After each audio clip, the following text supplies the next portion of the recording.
Happy Monday, Seattle hockey fans. We have plenty to talk about on this episode of Locked On Kraken.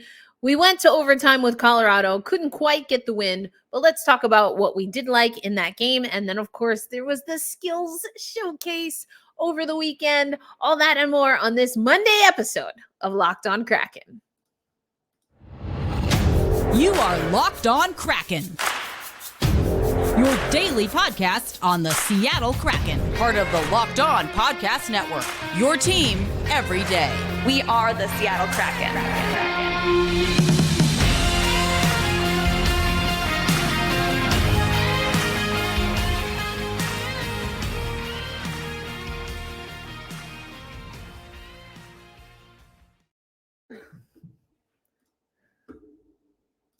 Hey, what do you say, Seattle hockey fans? Welcome to another episode of Locked On Kraken. I'm your host, Erica L. Ayala. Thank you, as always, for making Locked On Kraken a part of your daily routine. Now, this episode of Locked On Kraken is brought to you by FanDuel. FanDuel Sportsbook is the official sportsbook of Locked On. Make every moment more by visiting FanDuel.com/Locked On today to get started. So more on FanDuel, more on sports overall, but let's get started by talking about the game against Colorado. We did lose overtime shootout. What did I like about this game? Philip Grubauer had another amazing performance, and he didn't get injured while playing his former team.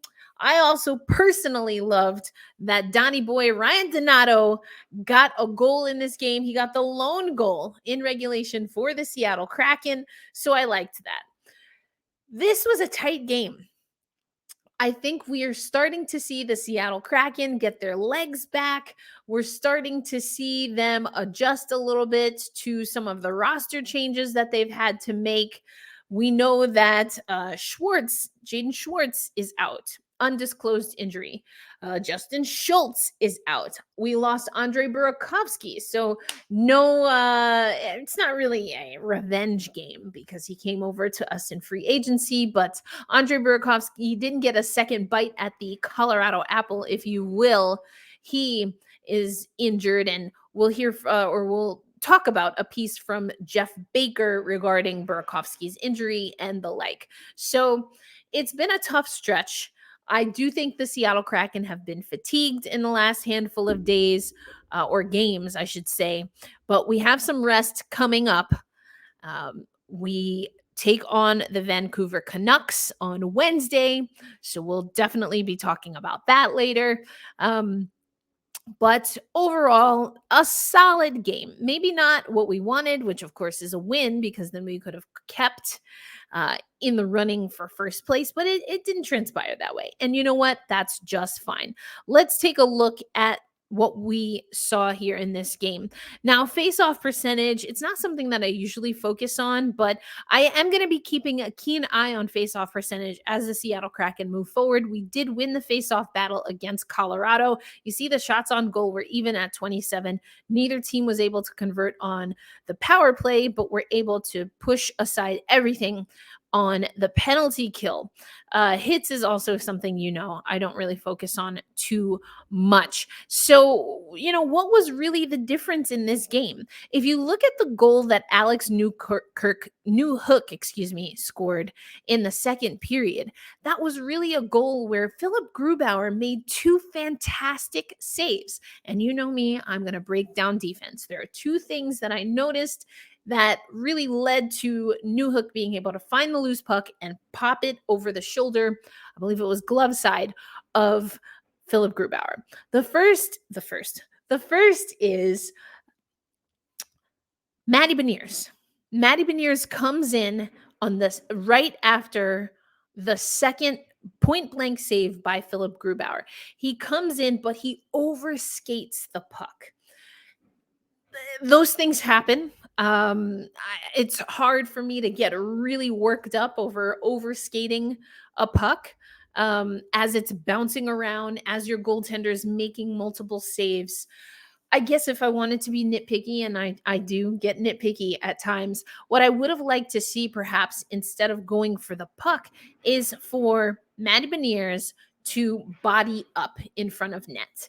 Now, not only did Matty Beniers not body up, but Daniel Sprong was late, and he didn't notice that Newhook was unmarked until after Matty Beniers overskates the puck, after Philip Grubauer, who was in pretty good position. I just recently was watching, I don't know if it was on YouTube or it was some video where I was learning the difference, I guess from a hockey perspective, because it's pretty intuitive, but like I think of basketball a lot, but you learn the difference between being center to the point of attack or where the shot is coming from, and then being squared up.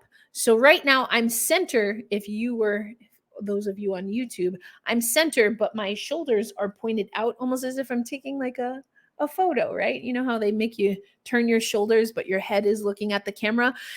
So I'm center right now to the camera, but I'm not squared up. So that exposes me at the way I'm standing over my left shoulder in particular, because I'm closed off to that left post, but also on the right side because, I have to then push my shoulder forward to be square. Philip Grubauer was centered and he was pretty square, even though he had just made these saves. So listen, I know a lot of people just want to hate on Philip Grubauer, but from what I saw, I'll take another look at it. But he was centered, he was pretty square. The only thing that if you had to nitpick is that Matty Beniers overskated the puck. And then again, Daniel Sprong was waiting to be sprung and didn't come and help in the defensive attack, kind of puck watching. And it happened very fast. But those are some of the things that I'd like to see the Seattle Kraken improve upon. You have to start attacking and bodying up. And Newhook was left open. He found the loose puck. And then not only did he find the puck, but he had the wherewithal to shoot high and across Philip Grubauer's body, who had just made 2 low block saves near post. And so if you think of it from a baseball perspective, because I used to be a baseball pitcher and catcher. And so a lot of times in baseball, if you attack the same area, I mean, everyone knows it, but you try to trick the mind by going oppo. So if you're low and tight, then you want to go opposite, especially in this case, because Philip Grubauer is scrambling to reposition himself as center and square to the attack, which is Newhook. So, I mean, probably a little more technical than some of you would like, but that's really the difference in the game. I watched this game a little bit later. I had an impromptu work trip. So, I'm catching bits and pieces of it here. I really think that the Seattle Kraken are on the other end of that fatigue. We heard Jared McCann talk about how he does feel that the team is contributing. We did see some opportunities in this game for the Seattle Kraken. One other thing that I noticed, speaking about bodying up, I guess it was late in the third period, I believe, the Seattle Kraken had 2 opportunities. I think it was Sprong and Beniers again, and they went to attack offensively and open net on the far side, on the far post. But what did Colorado do? They bodied up. Now, I'd have to look at it again because both Sprong, it was funny, they kind of fell in the same fashion. Both Sprong and Beniers end up on the ground. You can make hits. You can do that in men's hockey. In women's hockey is a little bit different. But, either way, the Colorado Avalanche, essentially on what was a back check, because both forwards had better positioning than the defense. They were closing out. They could have closed out the defense to knock in that puck like Newhook did. The defense bodied up. They found the body and they made a play. They made it difficult for Beniers and Sprong to get to that loose puck. Ultimately, both of them ended up sprawling and kind of like Superman gliding just past the posts on either side. But, I think overall, Colorado has had a up and down season, I think it's fair to say. And I know over on Locked On NHL, they've talked about that a lot more, about injuries and about the players who have left, like a Burakovsky, like a Nazem Kadri. And they've talked a little bit more about that. So definitely check on Locked On NHL. That being said, you heard from Philip Grubauer after the game. You heard from Adam Larson after the game. Everyone knows that you want to play against the best. And right now, the Colorado Avalanche, they have rights to being the best. They are the reigning champions. So I think there was some grit. I think there was some piss and vinegar, a little bit that we saw in this game that's going to have to carry over. So coming up next on Locked On Kraken, I want to go over a little bit of what we saw roster-wise, because again, we have some injuries that we're nursing. So that means that players like Hayden, like Fleury, are popping into the lineup. We'll hear from Hayden today on today's show. And then later we'll talk just briefly about the skills showcase that happened over the weekend. This episode of Locked On Kraken is brought to you by Athletic Greens. Now, Athletic Greens is something that I use every day and especially love to use on the road. And that's because I am a person who is on the go all the time. I'm in planes, even just yesterday, last night, late flight. I'm tired. By the time I get to my connecting flight, we were late. I didn't have time to eat and all of this stuff. And, people are coughing on the plane. And so your immunity is compromised. Your energy is compromised when you have all of these factors. And that's why I love Athletic Greens, because in 1 scoop and 8 ounces of water, I get 75 high-quality vitamins, minerals, whole foods source, superfoods, probiotics, and adaptogens to keep me healthy. And that is huge, because when you're traveling, you want to, at least I like to pack light. I don't like having to check bags and then have to worry about it not getting in the right place. So if I can pack light and not have to have a tincture here and, some supplements there and, all of these things, or buy them on the road, which gets super expensive. And one of my favorite things about the Athletic Greens product is that the founders know how expensive it can be, upwards of $100 a day to keep healthy and to take control of your nutrition and particularly your gut health. That's why Athletic Greens will cost you less than $3 a day. So you can substitute your coffee, or in my case, tea habit, really more so kombucha habit, and get everything that you need. Again, those 75 high quality vitamins, minerals, whole food source, superfoods, probiotics, and adaptogens. And to make things even easier, Athletic Greens is going to give you a 1 free year supply of the immune supporting vitamin D and 5 free travel packs with your first purchase. All you have to do is visit athleticgreens.com/NHL network. Again, that's athleticgreens.com/NHL network to take ownership over your health and pick up the ultimate daily insurance.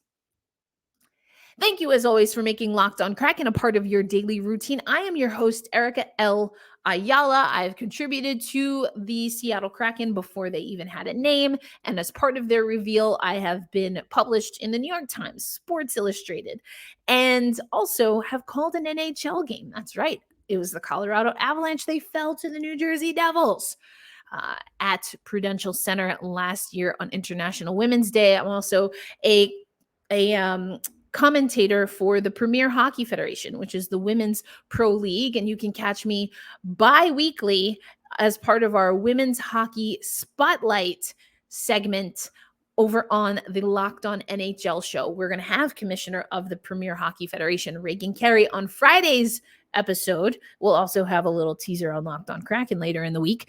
And Reagan Carey is going to get us ready for the Premier Hockey Federation All-Star Showcase that is happening in Toronto this coming weekend. And speaking of a showcase, later on the show, we're going to talk about the Seattle Kraken skills showcase. But right now, let's get into, again, some of the lines that we saw for the Seattle Kraken. I am not going to pull this up for you, but we're going to talk through it because we have those injuries. Burakovsky was a scratch. We have, again, Schwartz and Schultz, So 2 forwards, a defender out. So at the top, you actually had Daniel Sprong scratch in as the left winger with Beniers and Eberle. Then on the second line, we had on the left wing Ryan Donato, Wenberg, and Jared McCann. McCann-Donato partnership. Donato's goal was unassisted. Actually, he created that opportunity by pinching in. Really love to see that. Then you had Ellie Tolvanen on the left wing with Yanni Gord and Oliver Bjorkstrand and Brandon Tanev, Morgan Geekie, and John Hayden.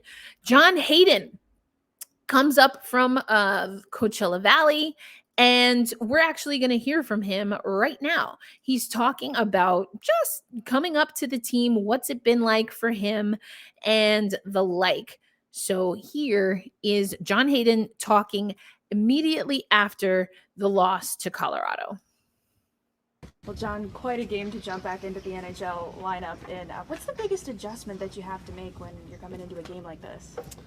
I think all the players are actually super welcoming, first of all. Spent a lot of time with them during camp, so it was a pretty easy transition. And I've played in this role before, so I know the job description. When did you find out that you're going to be playing today? It was pretty late, so I was just told to stay ready all day, so I just prepared as if it was. You had a couple of great chances and some big plays. What was it like to hear the crowd just yell for you in here? Yeah, I got a sense for the crowd last year playing here, and then in preseason. I think the crowd's a big part of why this team's been so successful, so it's a fun environment. Good. There goes Hayden. I love how at every turn he's basically like, yeah, I'm not new. I've been here before, which I love. He also did talk about that he had to get ready in a quick hurry. Again, we heard from Dave Haxel before the game that a lot of things were going to be a game time decision. We did see Burakovsky as part of the pregame skate. I think a little bit of that was just trying to maybe keep Colorado and maybe some of the media on our toes. But either way, Hayden into the lineup and opportunities. I mean, the fact that Ryan Donato and Daniel Sprung, I know we talk about the PTO story all the time, but it's fantastic. The fact that these guys had to find their way onto the roster.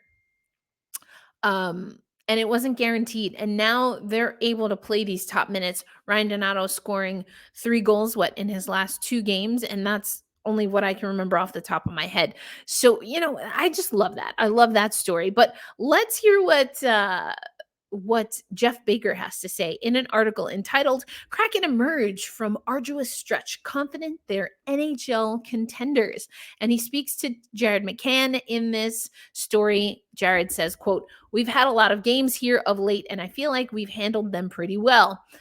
Obviously, we had a great road trip, and there is a little slip up in the last couple of games, but we're feeling good and feeling confident. I think you're starting to see the confidence come back. Colorado, a good indicator, the New Jersey Devils game. Also, hello to the New Jersey Devils fan in the comments. You felt that the Devils didn't play well. I thought you looked pretty solid, but really having to grind it out. I'll give you that.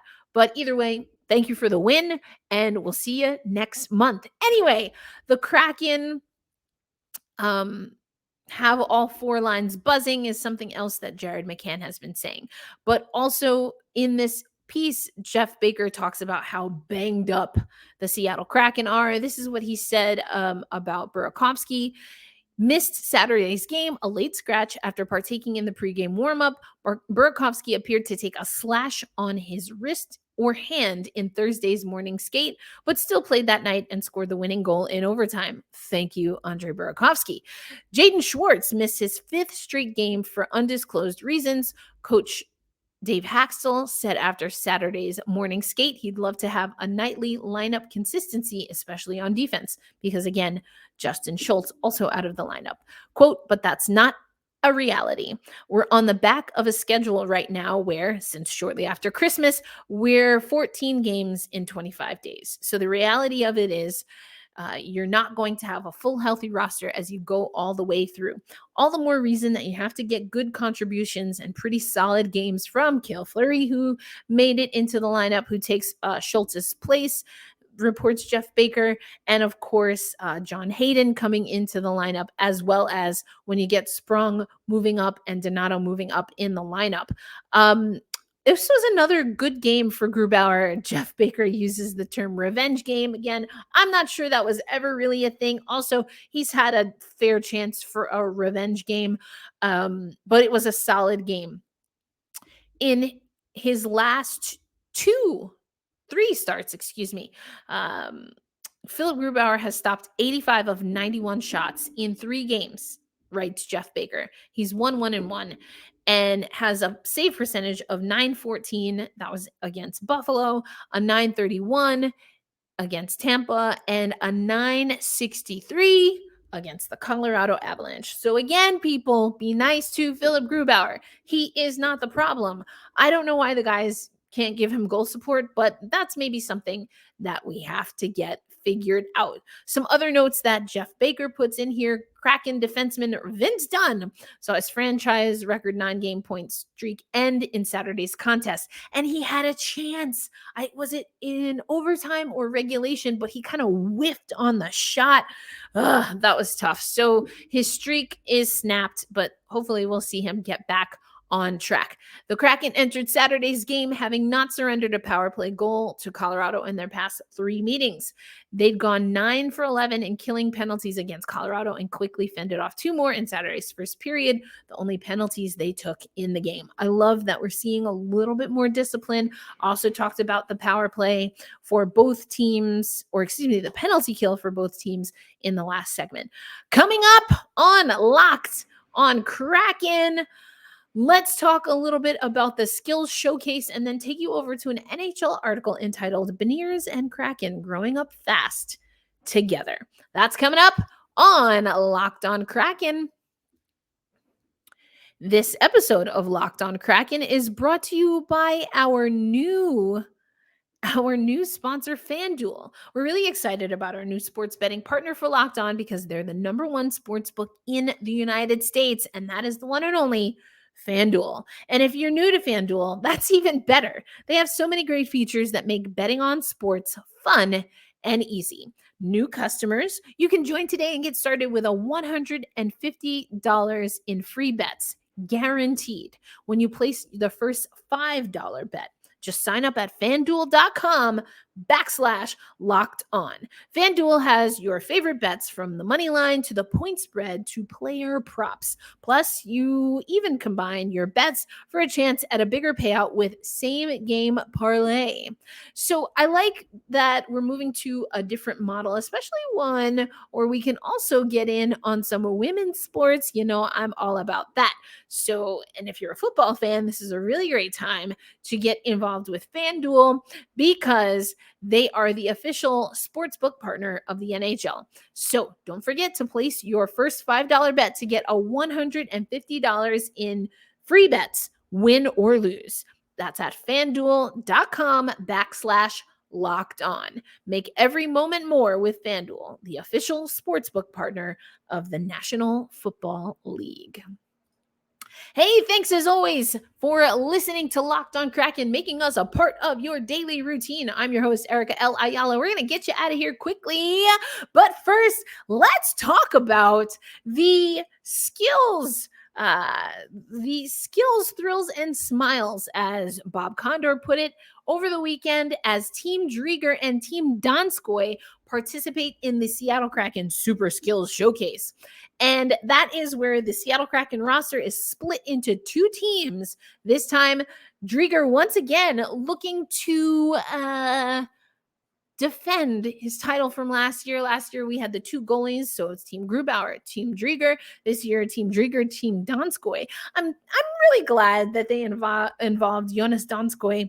He's been injured all season. We haven't heard from him, haven't gotten any updates. I think 2 episodes ago, I talked that he's still month to month, both Drieger and Donskoy technically, but we really haven't gotten any updates on Donskoy. But it was all smiles. Jonas and McCann had his fur baby Cheddar.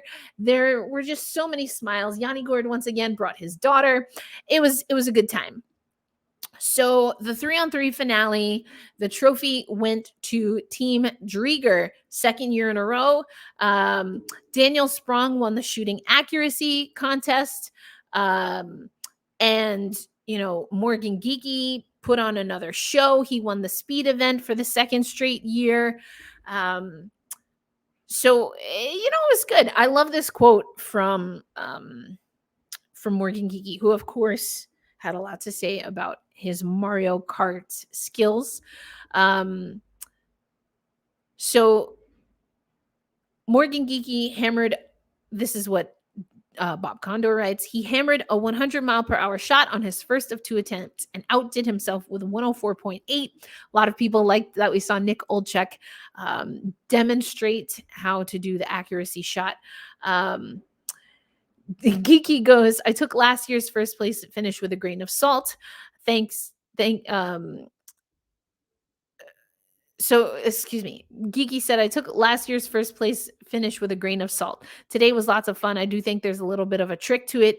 If you shoot lower, it registers a little better than higher. I've heard that a few times. I've been to a few skills competitions on the women's side. That's what I hear. And he says, he didn't really think he had it. He thought that Cale Fleury really came out. But we also see that Geeky helped Team Drieger win the breakaway challenge. Team Donskoy won the relay race. Brandon Tanev scored in the 3-on-3. So this was a lot of fun. Also loved that we saw Piper Shaw. We saw Everett Fitzhugh, Allison Lucan. I mean, all the friends of the show engaged. As I mentioned, Nick Olczyk. Just a really, really good time. Chris Drieger, there's this great photo of him kissing the trophy. We know that's a thing people do in sports. Always kind of weird to me. Anyway, this is what Drieger had to say after the win. I'll tell you what, people didn't think this team could do it. That is, repeat, they didn't believe in us, but we proved today we have what it takes. Congratulations to Team Drieger. But also, let's talk about another opportunity to see some skills put to the test, and that's when Maddie Beniers goes to South Florida to represent the Seattle Kraken at the 2023 NHL All-Star Weekend. I will be there in Florida doing some activations, a little bit more on that. But Michigan, University of Michigan, one-time skater Maddie Beniers, native of Massachusetts, will head to Florida, and it's going to be a good time. And this is what Jordan Eberle had to say about Maddie Beniers. I think the confidence he plays with on the ice at a young age is impressive. His skating ability, there's a lot to like. My job as a winger for him is just to try and get him the puck in situations where he's able to use his skill, get open for him, and obviously his shot, try and find him. Maddie Beniers has been playing a little bit of a different role, so I like that Eberle says he's still trying to look for Maddie, and I would love to see Maddie score some more goals here as we go on. But essentially, a lot of people have a lot of great things to say about Maddie Beniers, including Providence hockey coach Nate Lehman, who coached Maddie Beniers for the U18 team. I think he has a very high work ethic, he's moving his feet when he's around the puck a lot. I agree. His vision and his IQ are really good, but he can dog it. He can drive a line and dog it, and those are things that all translate. It's never been about the soft stick or skilled stick with Matt and finding open ice, things like that. He's the one who drives the line. I love this.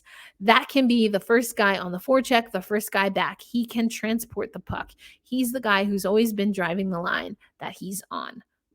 Yes, I think not only does Maddie Beniers drive his line, but he really injects energy into the Seattle Kraken roster. So overall, Maddie Beniers is a key piece to the Seattle Kraken looking to make this run as true contenders. Now, we didn't hold on to first place in the Pacific Division after our last handful of losses, but you know what? That's okay. The Seattle Kraken are playing solid hockey. We're going to have to learn how to win these overtime shootout games, those games against the Devils. Would have liked to pick up the points outright in those games, but we didn't, and that's okay. This is what Beniers had to say. I think we're playing well and winning a lot of games right now. It's a lot of fun, and it makes coming to the rink a lot of fun. Well, Maddie, you make covering the Seattle Kraken a lot of fun. You made it fun at Michigan. You made it fun in Beijing, which was a whole thing. So we're glad to have you. He's ours. And we hope it stays that way for many years to come. But that's our show, folks. Tomorrow, I told you that I had an interview with JT, and we're going to have that on tomorrow's episode. And then, of course, Wednesday is a game day. We're going to get you ready. Ooh, Vancouver. Lots of news coming through Vancouver. We'll talk about that and more. But for now, remember to be kind to yourself and to each other. And of course, we always hold fast, we stay true, and we root loudly. Let's go Kraken. I'll see you on tomorrow's episode. Peace.